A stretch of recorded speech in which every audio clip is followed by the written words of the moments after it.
سلام به مخاطبین عقاب ها. ما هممون میخوایم بچه هامون رو تربیت کنیم. تربیت یعنی چی؟ چی کار باید بکنیم که خوب تربیت بشن؟ وقتی بچه کوچیکه میبریمش واکسن آبل مرغون میزنیم. تو واکسن آبل مرغون چی میریزن که بچه‌مون تا آخر عمر آبل مرغون نمیگیره؟ چی میریزن؟ بیماری ضعیف شده. یعنی ما بچه رو میبریم یه آبل مرغون ضعیف شده بهش میزنیم، آبل مرغون میگیره، 2 روز تب میکنه و پاتن تشکیل میشه، تا آخر عمرش دیگه آبل مرغون نمیگیره. به این میگیم واکسن. پس واکسن یعنی بیماری ضعیف شده.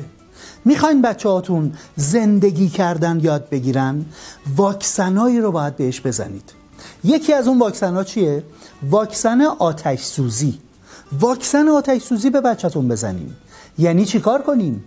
تو واکسن آتش سوزی چی میریزن؟ یه آتش سوزی ضعیف شده. بذارید بچه‌تون دستشو بسوزونه تا بفهمه آتیش خطرناکه. اگه نذارید بچه دستشو بسوزونه، شب چهارشنبه سوری تو سن نوجوانی یه بمب درست میکنه، خودشو منفجر میکنه. تمام بچه‌هایی که سوختن شب چهارشنبه سوری، تلویزیون میره باهاشون مصاحبه میکنه. چی میگن؟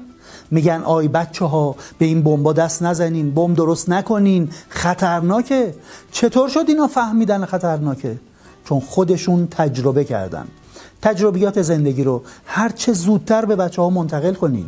اگه یه بچه 4 ساله رو واکسن آتش سوزی زدین، خیالتون راحت باشه تو سن نوجوانی دیگه بمب درست نمیکنه، میفهمه آتیش خطرناکه. از واکسن‌های دیگه‌ای که باید بزنین چیه؟ واکسن پول گم کردن. تو واکسن پول گم کردن چی باید بریزیم؟ پولو میدیم دستش تا گم کنه، تا یاد بگیره که پول اگه گم شد ممکنه دیگه به دست نیاد.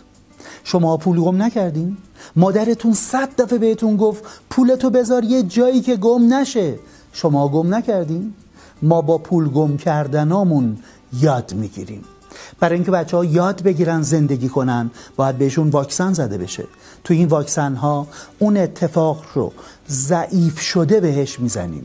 اجازه میدیم اون اشتباه رو انجام بده و آسیب ببینه. وظیفه ما پدر مادرها اینه که بالا سرش وایسیم تا حتما آسیبه رو ببینه، تا تجربه کنه، تا بفهمه این کار غلطه. آسیب یه بچه 4 ساله خیلی کوچیک میتونه باشه. آتش سوزی یه بچه 4 ساله رو به حداقل میرسونیم. ما هستیم، اجازه میدیم انگشتشو بزنه با آتیش. نگران نباشین، اینجوری نیست که داغ‌ترین زغالو ور میداره جلز ولز میسوزه، تا دستش بخوره میکشه. یه توول میزنه 3 ساعت جیغ میزنه، تا آخر عمرش یاد میگیره آتیش خطرناکه. پس تا وقتی که خودتون هستید با یه آتیش کوچیک یادش بدید سوختن یعنی چی، با یه پول کوچیک یادش بدید پول گم کردن یعنی چی. تجربیات زندگی رو هر چه زودتر به بچه‌ها منتقل کنید. اینا واکسناییه که تو زندگی دارید بهشون میزنین. هر چه بیشتر این واکسنا رو بزنن، زندگی کردن رو یاد میگیرن. پس نمیگیم پولاتو بده من نگه دارم، شما پولاتون رو گم میکنین. میدیم دستش تا گم کنه، تا یاد بگیره حالا که پولمو گم کردم نمیتونم این اسباب بازی رو بخرم چون گم شد. گریه میکنه؟ خب گریه کنه. مگه واکسن آبل مرغون زدین گریه نکرد؟ چی کار کردین؟ بغلش کردین، گفتین میدونم درد داره، بیا تو بغل من گریه تو بکن. تو واکسن پول گم کردن هم همین کارو بکنین. پولشو گم کرد، یا دیدین پول رو میذارین تو جیبتون، یعنی گم کردی. میرسید به بستنی، میگه پولمو قرار بود بستنی بخرم، مامان پولم گم شد، حالا پول بده بستنی بخرم. پول میدید یا نمیدید؟ اگه پول دادید که واکسن نزدید. بذارید اشتباه کنه، بذارید پولشو گم کنه، نتونه بستنیشو بخره.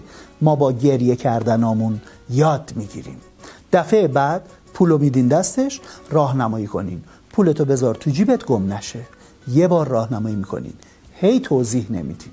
راهنمایی کردین، ولش کنین دوباره تجربه کنه. ما آدما یه اشتباه رو انقدر تجربه میکنیم تا یاد بگیریم. بذارید هر چه بیشتر بچه‌هاتون تجربه کنن، تو سنای پایین‌تر زندگی رو تجربه کنن، تا زندگی کردن و یاد بگیرن.